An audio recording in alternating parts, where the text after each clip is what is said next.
Fala, povo mais abençoado da terra. Bora tomar café? Bom dia, bom dia, bom dia. Bom dia, meu amigo. Bom dia, minha amiga. Bom dia, meu irmão. Bom dia, minha irmã. Que Deus abençoe poderosamente seu dia. Amém? Esta manhã está no livro de Gênesis, Gênesis capítulo 45. Vamos ler do verso 1 ao verso 8, que diz assim: Então José não se podia conter diante de todos os que estavam com ele, e chamou: Fazei sair daqui todo homem. E ninguém ficou com ele, quando José se deu a conhecer a seus irmãos. Levantou-se a sua voz em choro, de maneira que os egípcios o ouviam, e a casa de Faraó ouviu. E disse José a seus irmãos: Eu sou José. Vive ainda meu pai? E seus irmãos não lhe puderam responder, porque estavam pasmados diante da sua face. E disse José a seus irmãos: Peço-vos, chegai-vos a mim. E chegaram-se. Então disse ele: Eu sou José, o vosso irmão, a quem vendeste para o Egito. Agora, pois, não vos entristeçais, nem vos pense aos vossos olhos, porque haveis vendido para cá. Porque para a conservação da vida, Deus me enviou adiante de vós. Porque já houve 2 anos de fome no meio da terra, e ainda restam 5 anos em que não haverá lavoura nem cega.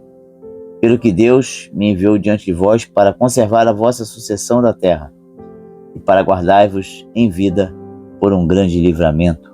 Assim, não foste vós que me enviaste para cá, senão Deus, que me tem posto por pai de Faraó e por senhor de toda a sua casa, e como regente em toda a terra do Egito. Amém?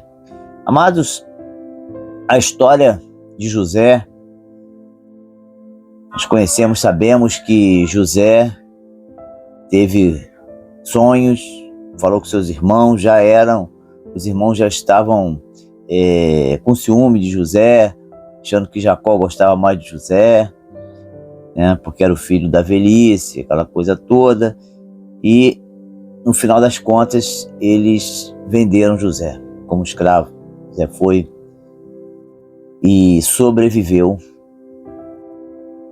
foi preso, passou por dificuldades, mas Deus sempre estava cuidando dele, até que ele chegou a se tornar o senhor do Egito, abaixo de Faraó.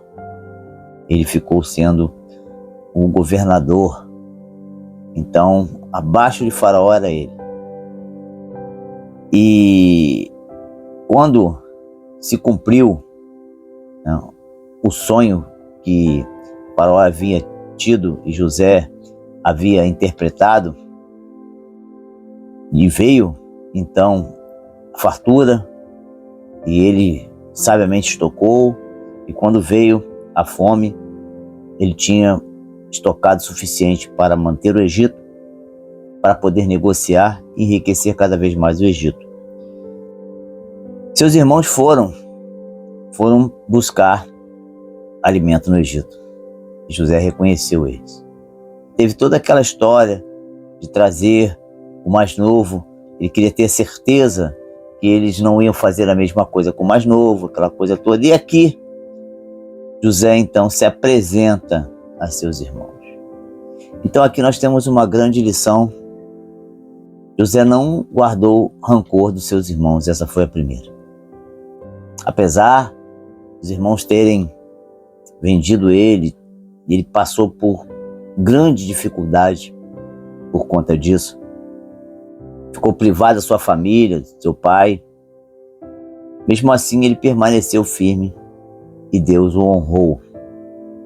A segunda coisa é que agora ele tinha a oportunidade de retribuir.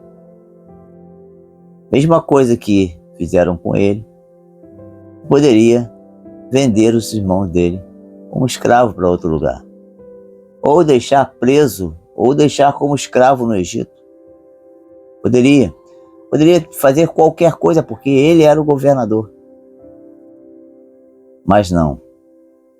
José sabia que tudo o que aconteceu na vida dele havia um propósito.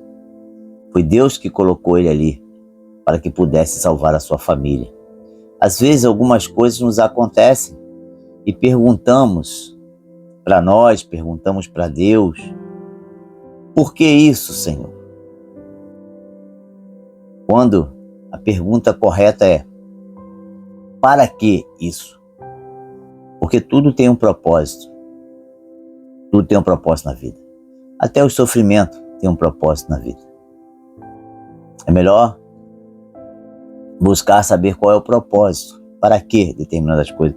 O sofrimento de José foi para preservar a família dele. E preservou e deu terras à família. E eles prosperaram ali no Egito. Se José não fosse vendido, nada disso teria acontecido. E José identifica isso como sendo a direção de Deus para dar à família dele um grande livramento.